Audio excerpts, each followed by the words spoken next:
Hey, what's going on there, my YouTube friends? Hey, man, I hope everybody's doing well. I've been doing pretty good myself. Boy, I tell you, we had a layoff at work. About 210 people got laid off, and that's not good. It really sucks. So there was a big move around.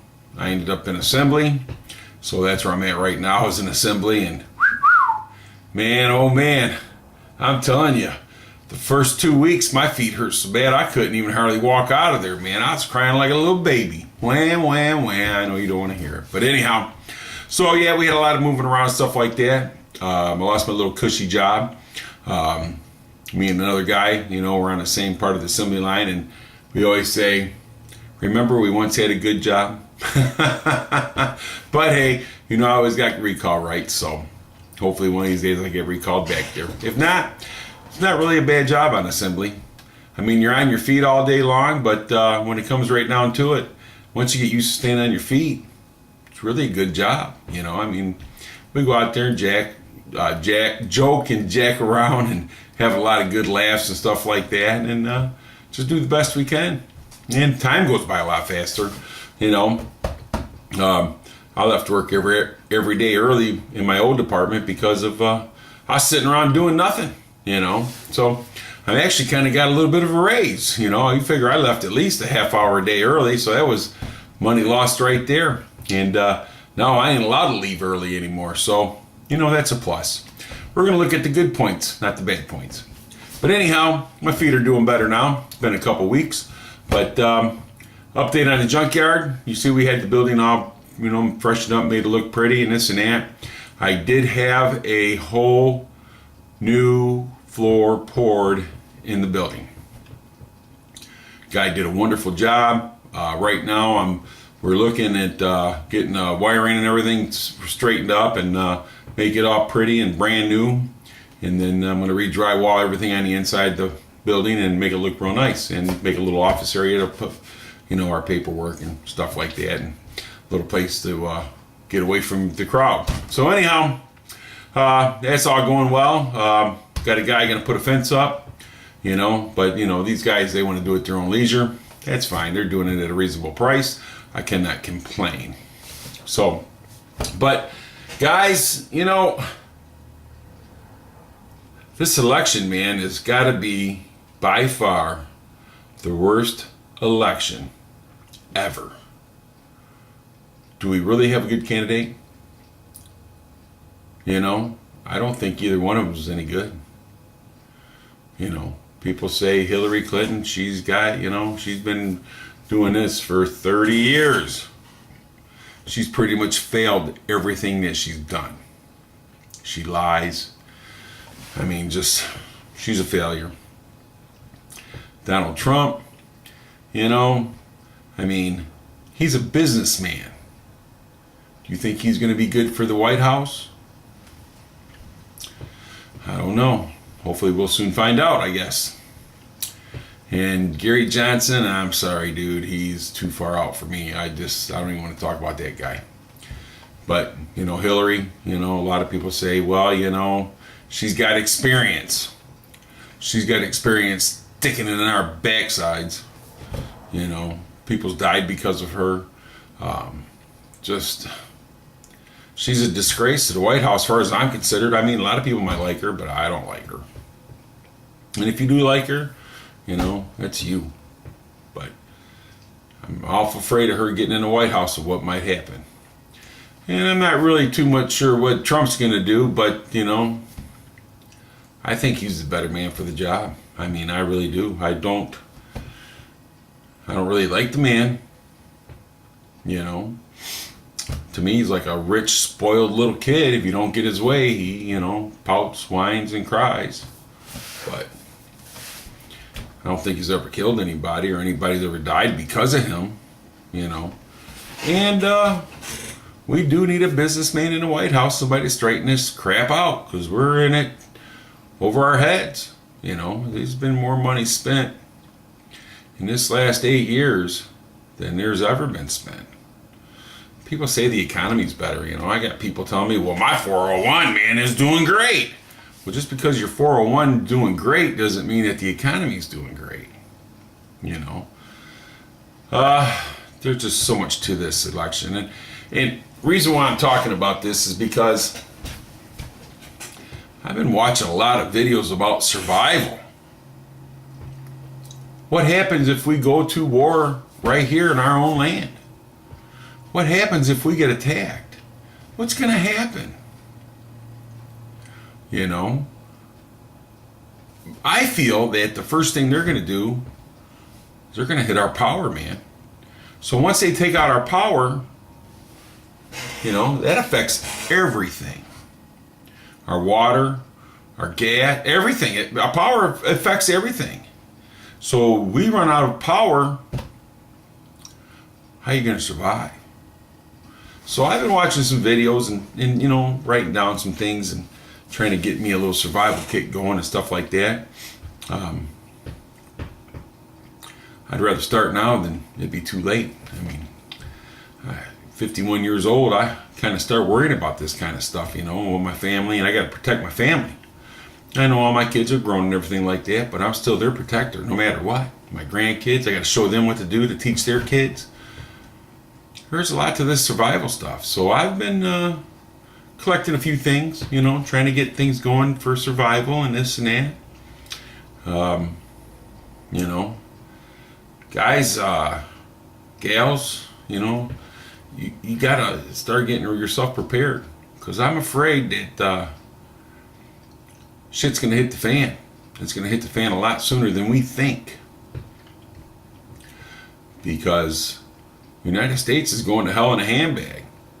And if you're not prepared, to live off the grid, then you're going to be in trouble, because that's what's going to happen.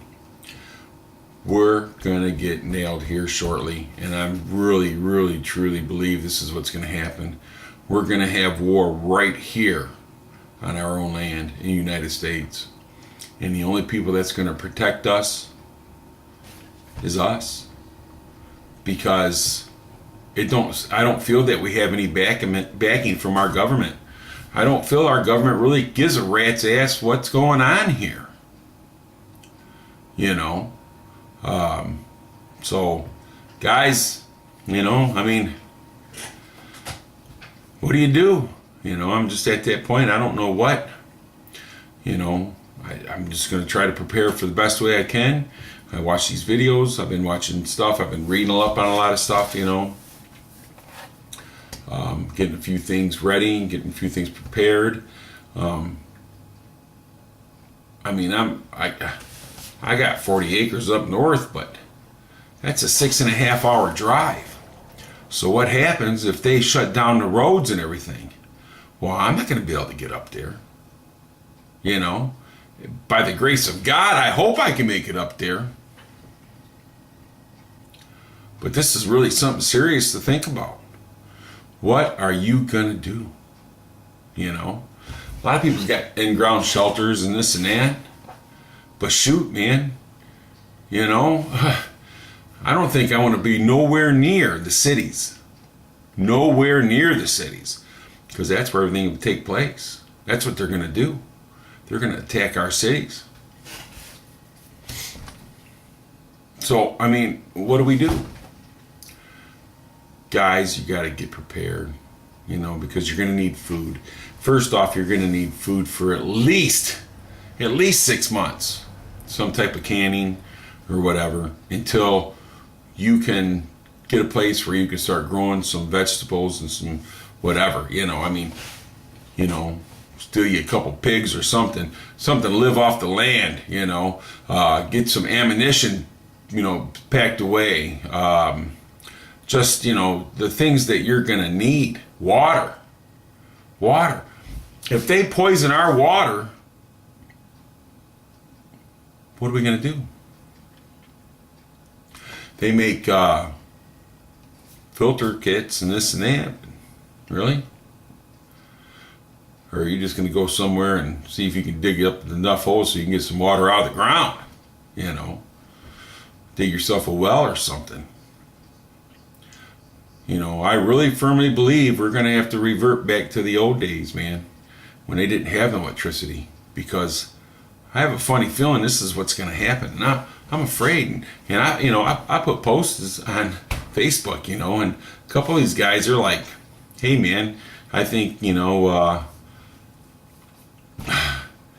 these guys are like, I've been living this way my whole life, so if something happens, I'm already prepared." I'm not prepared. I'm not prepared. I mean, if I was out in the wilderness by myself, I can survive. But I'm not just looking out for me. I'm looking out for my wife, my kids. My kids are all grown, but still, I'm still looking out for them. I'm looking out for my grandkids. Because if I'm not prepared, I can't hope that they're going to be prepared. And this is something that you really need to think about, because I have a funny feeling, man, shit's going to hit the fan soon. And I'm not looking forward to it. So, I think the Reaper, he's pretty much got it where he knows how he's going to do it, because he's lived in that survival mode most of his life, from what he was saying. And he's a pretty talented guy. He knows how to do a lot of things. But it's going to start coming where you're going to start having to load your own ammunition. I don't know. Do I ever think the government will take our guns? I don't think the government will ever take our guns. But they'll make it harder for us to get them. And it'll make it a lot harder for us to get ammunition. Because they can get those people to stop making ammunition right now. And then the store shelves go empty. We're done for. So I think reloading is probably one of the best things to get into. So guys, just do me the favor and look at your survival skills. And you may be like me and have pretty much zero. I can survive for myself, but I got to survive for my family. And my family's got to survive. And it's going to take me to be able to push them in the right direction. So, guys, just because you're a Boy Scout doesn't mean you can live off the land. Because this modern times, these computers, this electricity, everything, it's going to be gone. And when it is, can you survive? That's the question you got to ask yourself. Can you survive without electricity? Because when electricity's gone, it's back to prehistoric times, man. So, guys, I jabbered enough, but check your survival skill. See if you got something you can live on. Because your batteries are only going to run for so long. And without batteries, you ain't got no flashlight. How are you going to survive? All right, guys. Hey, man, I wish you guys the best. And I'm not trying to scare anybody or anything like that. All I'm trying to say is that we need to be prepared.